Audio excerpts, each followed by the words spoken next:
Prime Minister Narendra Modi addressed the Indian community at the Malaysia International Exhibition and Convention Centre today.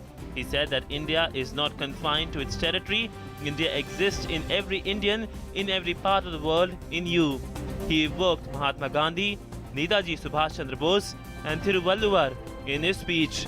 Prime Minister said that Gandhiji did not manage to visit Malaysia, but he touched Malaysian hearts. Prime Minister Narendra Modi today unveiled Swami Vivekananda's statue at Ramakrishna Mission in Malaysia. During the unveiling, Prime Minister Modi said that Vivekananda is not just an individual's name, he represents thousands of years of Indian civilization and culture.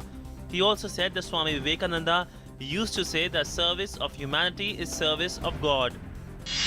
At the East Asia Summit, Prime Minister Narendra Modi thanks Malaysian Prime Minister Najib Razak and the people of Malaysia for their hospitality. The Prime Minister said that terrorism is no longer a peripheral problem for the region and its long shadow stretches across the world.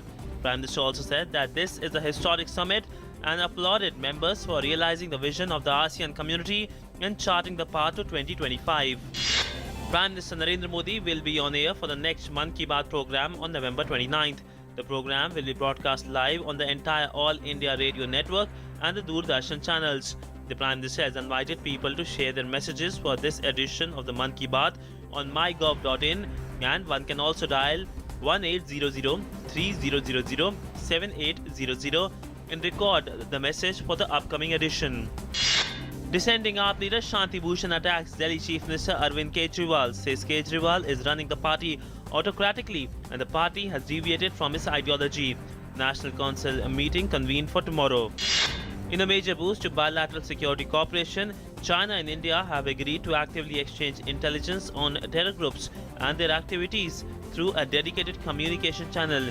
This was said in a comprehensive joint statement issued after talks between Home Minister Rajnath Singh and top Chinese leaders and security officials.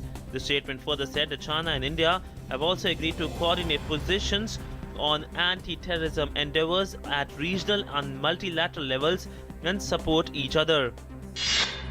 Government has bolstered the capabilities of the Elite Financial Intelligence Unit, which can now dish out volumes of data on suspicious transactions in 72 hours flat and gain access to secret databases of offenders maintained by various law enforcement agencies in the country. Earlier, when an agency wanted to get any information on financial transactions and other similar details on entities on its scanner, the time used to be taken was between a fortnight to 20 days.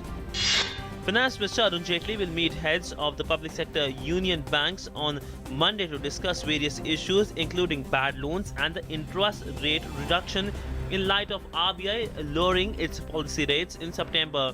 The performance review meeting of the public sector banks will also take stock of credit flows to productive sectors to spur economy, a review of Indradhanush, the seven-pronged strategy to revive public sector banks.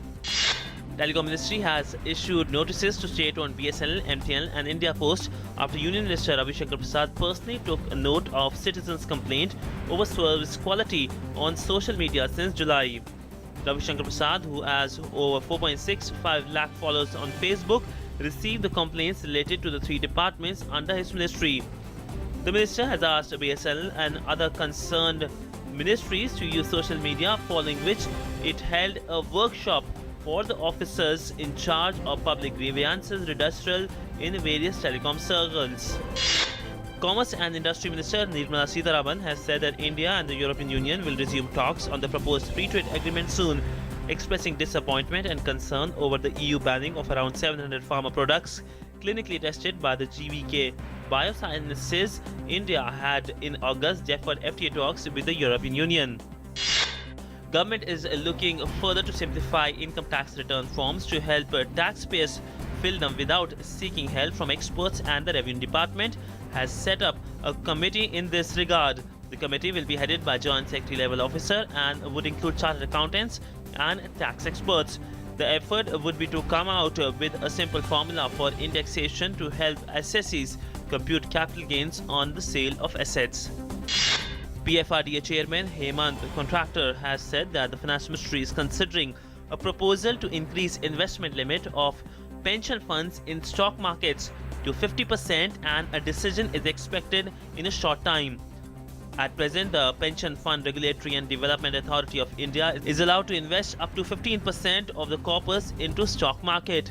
The hike in investment limit into equity market is one of the recommendations of the G.N. Bajpai Committee. After a protracted legal battle, State Bank of India has declared industrialist Vijay Mallya a willful defaulter for defaults in nearly 7,000 crore rupees loan to the long-grounded Kingfisher Airlines. In February, State Bank of India had taken over the possessions of the airline's prime property, Kingfisher House, near the city airport after a protracted court battle.